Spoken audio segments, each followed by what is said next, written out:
Welcome to అందరి కోసం channel. ఈరోజు దగ్గు తగ్గడానికి ఒక చిట్కా చెప్తాను. ఇది దొరికితే మీకు చాలా అదృష్టవంతులే. దగ్గు తప్పనిసరిగా తగ్గుతుంది. దీని పేరు దుంపరాట్నం అని, సన్రాట్ దుంప అని అంటారు. ఇది పల్లెటూర్లలో ఎక్కువగా దొరుకుతుంది.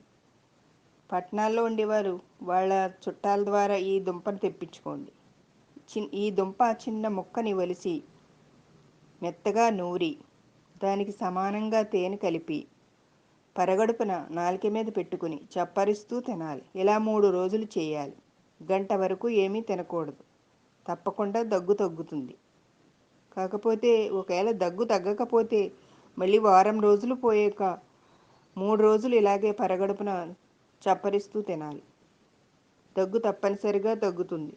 6 నెలల నుంచి సంవత్సరం నుంచి దగ్గు తగ్గకుండా ఎంతో బాధపడుతున్నవారు ఇది ట్రై చేసి చూడండి.